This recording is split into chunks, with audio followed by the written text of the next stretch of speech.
अस्सलाम वालेकुम वरहमतुल्लाहि वबरकातुहू। डियर फ्रेंड्स, उम्मीद है आप तमाम बखैरियत से होंगे। This is me Abdul Rashid और आज का हमारा लेक्चर नंबर 10 है, जिसमें हम अपना पाँचवा टेंस पढ़ने जा रहे हैं। इसका नाम है पास्ट इंडेफिनिट टेंस। चार हमने पहले डन कर लिए हैं प्रेजेंट के, और आज हमारा पास्ट का पहला और जो है तरतीब के हिसाब से पाँचवा टेंस है, जिसका नाम है पास्ट इंडेफिनिट टेंस। इसको उर्दू में कहते हैं फ़ाइल माजी मुकम्मल मुतलिक, फ़ाइल माजी मुतलिक। अच्छा, उसके बाद जो है हर टेंस की तरह इसकी भी चार अहम चीज़ें जिनको हम डन करके इंशाल्लाह आगे चलेंगे और बहुत आसान हमारे लिए होता जाएगा ये चीज़। टेंस आसान होता जाएगा। पहली चीज़ जो है आइडेंटिफिकेशन। आइडेंटिफिकेशन क्या है, इसकी पहचान क्या है? जब भी जुमले के आखिर में हमें अलिफ छोटिए बड़िए या ये अलिफिया आ जाएगा तो हम समझ जाएंगे कि ये जुमला पास्ट इंडेफिनिट टेंस का है। जब जुमले में देखेंगे तो इंशाल्लाह नीचे मैं आपको बताऊंगा कि कैसे ये चीज़ें आ रही हैं। अभी देखें दूसरी चीज़ क्या है, हेल्पिंग वर्ब्स। हेल्पिंग वर्ब्स तो हर टेंस के किसी के दो थे, किसी के तीन थे, हमने पिछले में देखा था। तो इस टेंस का पास्ट इंडेफिनिट टेंस का एक ही हेल्पिंग वर्ब है जिसका नाम है, जिसको कहते हैं डिड। ये वैसे डू की सेकंड फॉर्म है वर्ब के हिसाब से, पर यहाँ ये हेल्पिंग वर्ब का काम करता है। अच्छा, ये एक ही है तो ज़ाहिर सी बात है कि ये ही के साथ भी यही लगेगा, शी के साथ भी यही लगेगा, इट के साथ, अली के साथ, दे, वी, यू और आई। अगर पहले जैसे टेंस में दो दो होते थे तो उनको जो है ना अलहदा किया गया था कि भाई इसके साथ आप ये लगा सकते हैं, इसके साथ आप ये लगा सकते हैं, बट यहाँ पर भी एक ही है तो ये हम सारों के साथ ओवरऑल के साथ ये सारा ये सिर्फ डिड ही लगेगा।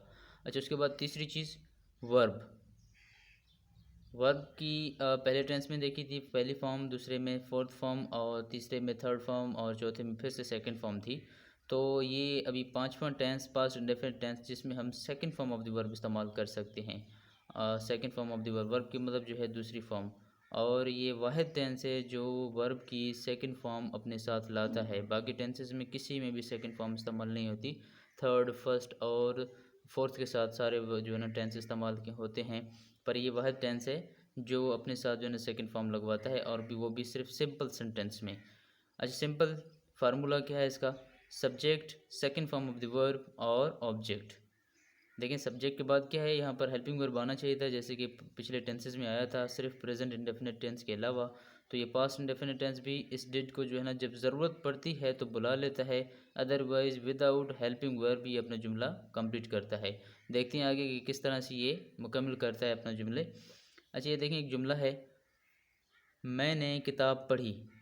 अभी यहाँ पर देखें छोटिए पर हमारा जुमला इख्तिताम पजीर हो रहा है, पढ़ी छोटिए। जहाँ पर जैसे यहाँ पर देखें आपको मैंने बताया था कि इसमें छोटी ये अलिफ बड़ी ये अलिफ ये आ जाएगा आइडेंटिफिकेशन, तो हम समझ जाएंगे। और ये टेंस बेसिकली जो आप काम रिसेंटली करते हैं या कर चुके हैं, अभी अभी काम कुछ किसी ने ख़त्म किया है या आपने ख़त्म किया है, तो इस टेंस को स्पेशली उसके लिए इस्तेमाल किया जाता है।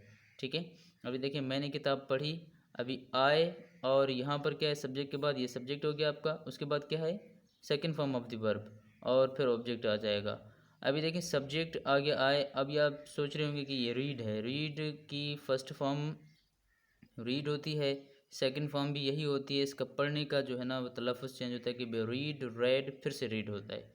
तो यहाँ पर ये सेकंड फॉर्म है, आई रेड द बुक, मैंने किताब पढ़ी। दूसरा जुमला देखें, उन्होंने क्रिकेट खेली। देखिए फिर से छोटी आ गया, मतलब क्रिकेट किसी कोई तीन चार दोस्त थे जिन्होंने जो ना अभी अभी क्रिकेट ख़त्म की है या जो ना खेली है, तो उनके लिए आप इस्तेमाल करते हैं भाई उन्होंने क्रिकेट खेली।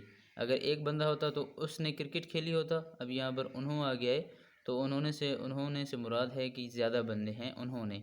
तो इसके लिए आपको पता है कि भाई हम प्लूरल के लिए दे लगाते हैं, दे प्लेड। अभी देखें ये second form of the verb आ गया, दे प्लेड क्रिकेट।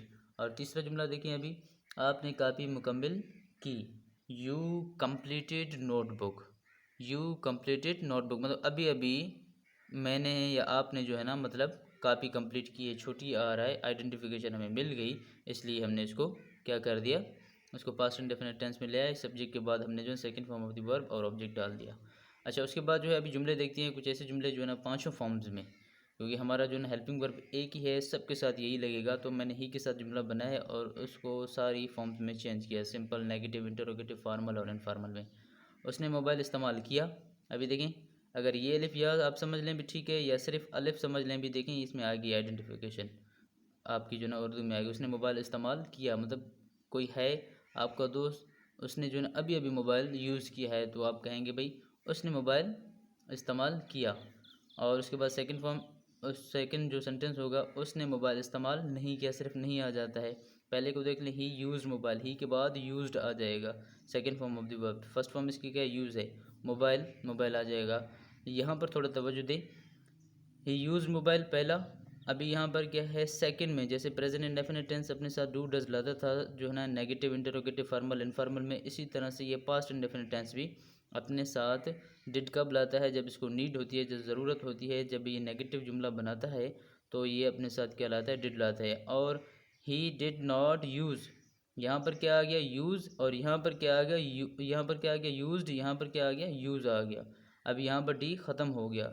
जब भी आपका helping verb past indefinite tense में इस्तेमाल होगा, तो ये जो वर्ब की सेकंड फॉर्म उसने हमें सिंपल फार्मूले में बता दी थी, तो यहाँ पर वो चेंज होकर क्या होगी, first form of the verb बन जाएगी। इसकी वजह यह है कि ये डिड जो है ना एक वर्ब भी काम करता है, और ये डू की सेकंड फॉर्म है। तो दो दो सेकंड फॉर्म एक सेंटेंस में नहीं हो सकती। तो इसलिए ये क्या होता है, जब भी डिड आ जाता है तो इसको ना, इस जो जो वर्ब होता है उसकी जो ना फर्स्ट फॉर्म लाता है, सेकंड फॉर्म को वो ख़त्म कर देता है। अभी देखें, क्या उसने मोबाइल इस्तेमाल नहीं किया, हर बार की तरह हम हेल्पिंग वर्ब बाहर लेके आएंगे, डिड ही यूज़, ये दोबारा से यूज़ आ गया क्योंकि डिड हमारा आ ही रहा है।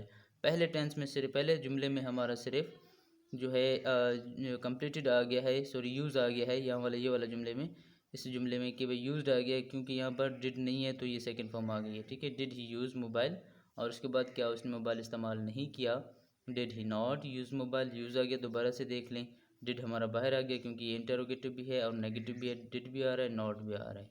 और ये हमारा जो है ना इनफॉर्मल जुमला ये वाला, जिसमें हमारा थोड़ा सा बिहेवियर या जो ना थोड़ा लाउडली बोलते हैं, जो सिर्फ स्पीकिंग में यूज़ किया जाता है, रिटर्न में कहीं पर भी नहीं। बाकी आजकल मैंने जैसे आपको पहले भी बताया है, बुक्स में या जो ना मैगजीन रिसालों में आपको ये मिलना शुरू हो गया है, ठीक है।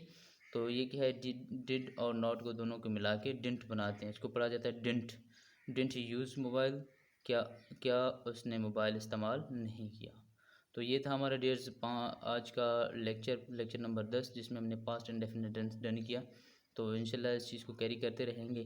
कोशिश करें कि जो ना इस लेक्चर्स को मुकम्मल सुनते चलें और आगे बढ़ते चलें। Thank you so much.